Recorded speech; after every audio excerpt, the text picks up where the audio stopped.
गुलसिता है इल्म का जहां, दिन रोशन है यहाँ और दुनिया भी आया है। मस्तरे इल्म ये है, मस्तरे इल्म ये, और यही आशिया, और यही आशिया। MS का गुलसिता है। मराठी विभाग प्रस्तुत करत आहे मराठी नाटक प्राक्तन. वडील कितीही म्हातारी झाले तरी सोबत असावीत. उन्हामध्ये जाड म्हणजे वडील, तरी सोबत असावेत याचे विषयावर भाष्य करणारे हे नाटक प्रेक्षकांना विनंती आहे की त्यांनी प्रतिसाद द्यावा. प्राक्तन, The Destiny, a journey of a father's suffering and survival at this old age is elaborated in this skit. Please put your hands together for our secondary section brothers.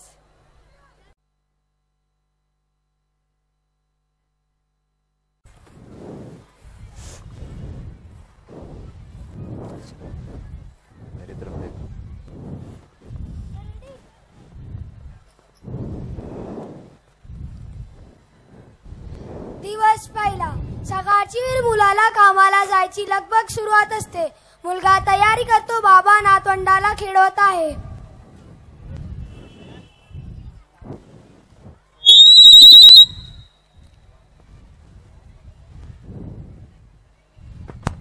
काय रे? अरे सकाळचे 9 वाजलेत. चहा दे रे मला कोणीतरी.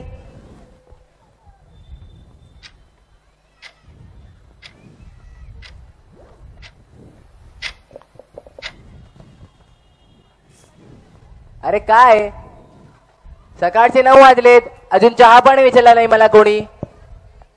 बाबा थांबा ना, रिटायर्ड झाला आहात, घरी आहात ना, तर कुठे जायचंय तुम्हाला? सारखी काय चाललेली असते तुमचे, तरी आम्ही सांभाळतोय नशीब. बाबा रिटायर्ड झाला, म्हातारा झाला म्हणून काही कामाचा नसतो असे वाटतं मुलांना. कठीण आहे रे परमेश्वरा, कठीण आहे. बाबा शांत बसा ना जरा. म्हातार पण वाईट आहे रे बाबांनो, वाईट आहे. सर घ्या इधर.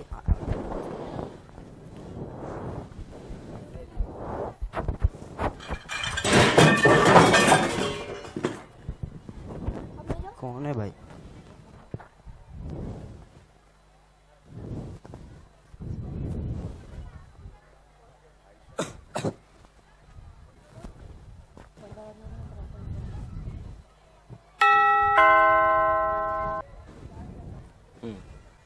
बाबा बाहेर जातात, एका झाडाखाली बसतात.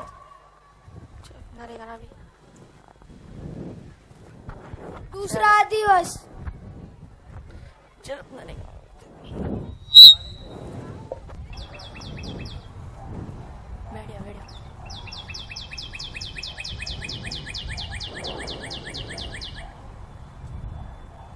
बाबा, हो बाबा, चहा घेता का?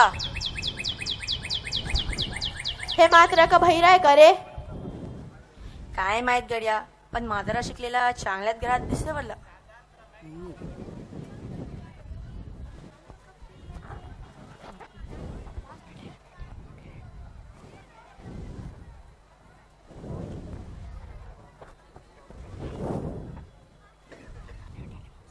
काय रे, असं तोड पाहून का बसला आहेस?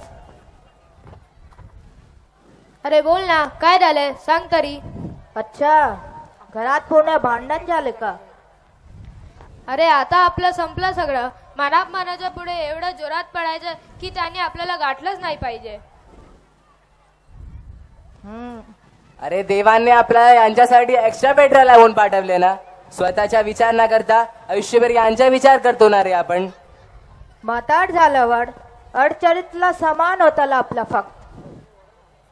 अरे यांच्या नावावर घर करून दिलं मी, आणि हा म्हणतो तुम्हाला सांभाळतोय नशीब. जेवायचं ताट द्यावं पण बसायचं पाठ देऊ नये.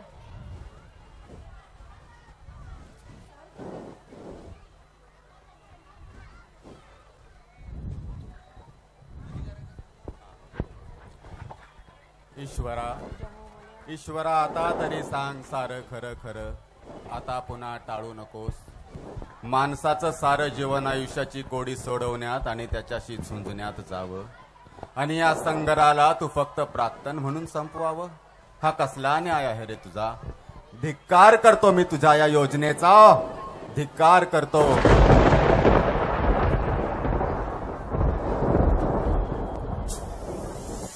आयुष्यभर मी माझ्या कर्माशी प्रामाणिक राहिलो, त्याचं काय फळ दिलंस रे तू मला? मग तरीही सततची उपेक्षा माझ्याच वाट्याला का, माझ्याच वाट्याला का?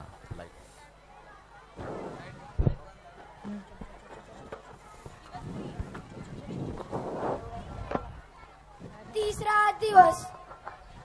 शाळेत वडिलांवर कविता लिहून आणण्याची ऍक्टिव्हिटी देतो.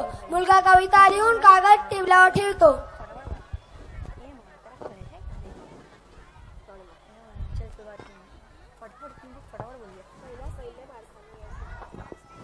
बाबा, बोलायचं होतं. बोल. तुम्ही गावाला जाऊन का राहत नाही? म्हणजे आता रिटायर्ड झाला तर तिथे राहा आरामात. मी पैसे पाठवत जाईल ना. आणि असंही छोटंसं घरचं ठेवले मला तुम्ही. अरे घर छोटं जरी असलं तर आयुष्याची कमाई आहे माझी.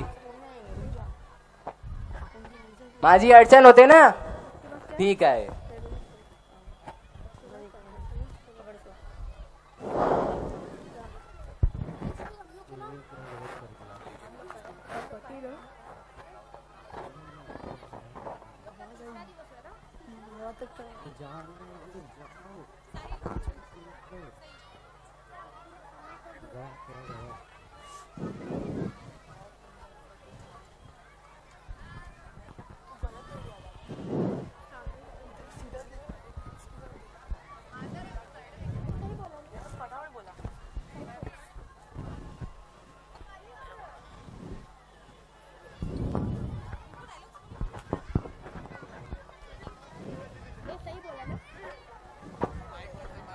अरे दामोदररावांचा मुलगा काल अमेरिकेला गेला म्हणे. अरे दामिया पाठ गेले का? नाही, कसलं काय रे, त्याला टाकले वृद्धाश्रमात. माणसाला आयुष्यात काय हवं असतं रे? सुखी संसार, चांगली मूल आणि म्हातारपणी आधार. खरं आहे तुझं. पण त्यालाही मोताज झालाय आजचा माणूस. घर आता घर राहिले नाहीत, उभे आहेत फक्त दगडांच्या भिंती. घर पण हरवत चाललेल्या आजी आजोबाला कोणी घर देतं का रे?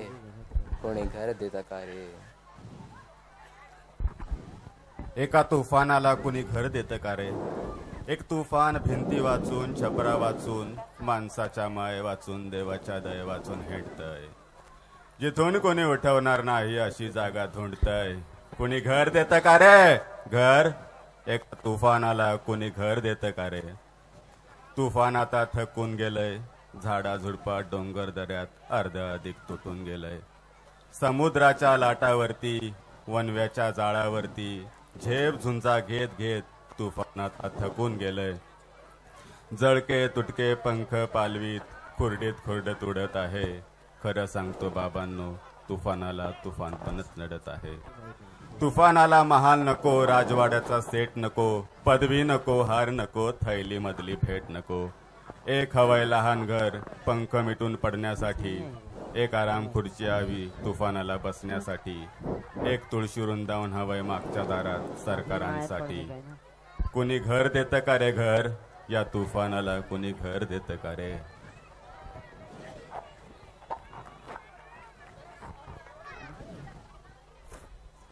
बाबा, मला माफ करा बाबा. जन्मदात याला दुखावल्याचा पाप माझ्याकडून झालाय बाबा. मला क्षमा करा बाबा, क्षमा करा, क्षमा करा.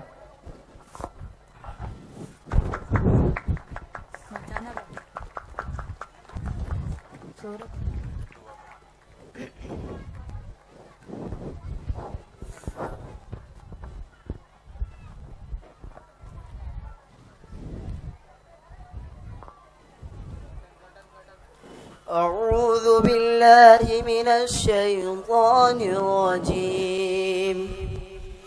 بسم الله الرحمن الرحيم.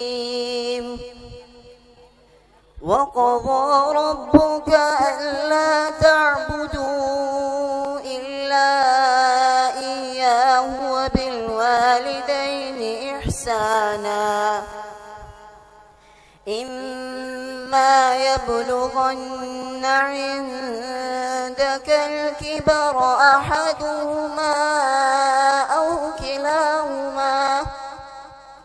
أو كلاهما فلا تقل لهما أف ولا تنهرهما وقل لهما قولا كريما. صدق الله العظيم.